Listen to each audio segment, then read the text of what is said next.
contrived. You know, there's a shoehorn situation into it to be able to create a tense situation. Or you start with a dead body, or something like that. I wanted an important to start in a very normal situation of a family, a normal people's life, and how not contrived, organically, it will escalate into a situation where you have a thriller. And that was what my aim was. So I'm happy that it worked for you. I do agree. I think sometimes dry dramas, somber melodramatic dramas, so I'm nothing against them, often are not that appealing. And this is a more appealing way for me to tell the story instead of rolling in the drama. Regarding myself on the screen, I was hoping that my performance would answer your question with that. But I have made about 10 or 15 movies. I don't know how many there are by now. I stopped counting a couple of years back. And I played in my first film. At the time, I was financial reasons. I was one of the few known actors in Iceland. They wanted to play the lead. It was one on Reykjavik against Victoria Abril. But I just didn't see myself doing sex scenes with Victoria Abril and directing the scene at the same time. I thought it was maybe not the right way to start. You would lose concentration. Yeah, and so I decided to take a smaller role, and in that case, and I didn't like my performance. I hated myself in the cutting room, and I was never going to do this again. Then 15 years passed, and I felt like, when this came about, actually I felt for the first time in all these years, because I've been asked in Everest and other movies, why don't you play this, smaller character, or play this Baltasar, because people knew that I was originally I started as an actor. And I never felt it. It's just like, why did you do this Hitchcock thing, Why did you turn up in the movie? No, I don't want to do that. I don't like that, So when this came about, I just felt in every bone of my body that I wanted to portray this character, and I wanted to show my vulnerability as a person, and I go back to acting and also connect with what I started, because it became a strong equipment for me to work with actors, to know how the actors deal with being in front of camera, how little things can be difficult. And through the years, you go away from that.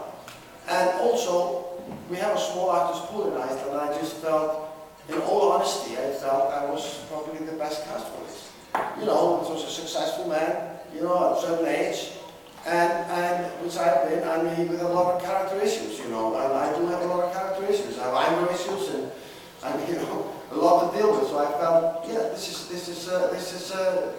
a character that suits me well. And I felt this was a way also to make the film as personal as possible. Yeah, to my character, I think when he says those things about moving to Norway with the girl, and I think he really means it, and at that moment he would really like to do that, but then I think he changes colors really quickly, and I know a few guys who are not so dissimilar to this character, and they when they say they love you, they mean it like nothing else, and when they say they hate you, they mean it like nothing else, and you just want to be at the love side with them. And and Baltasar was really kind of,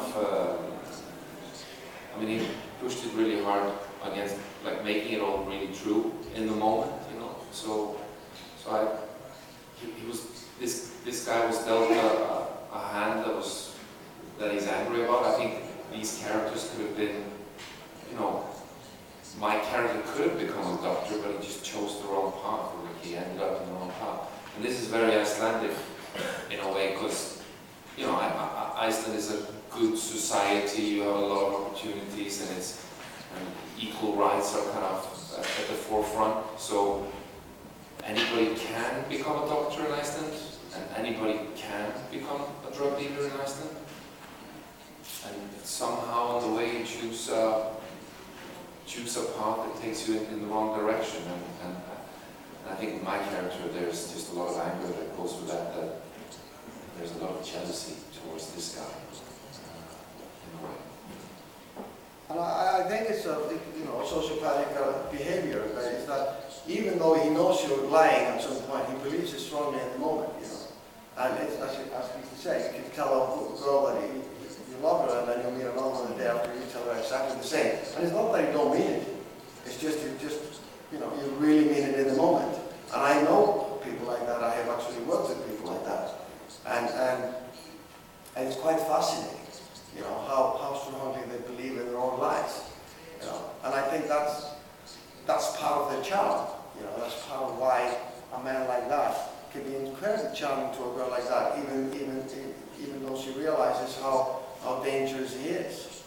And I think that was, you know, he's not lying because it becomes almost like an animalistic instinct of surviving, you know. And I think that's why I was important to with his performance, that it felt never fake or never that he was pretending, you know, in the moment. He was actually believing and living it, you know.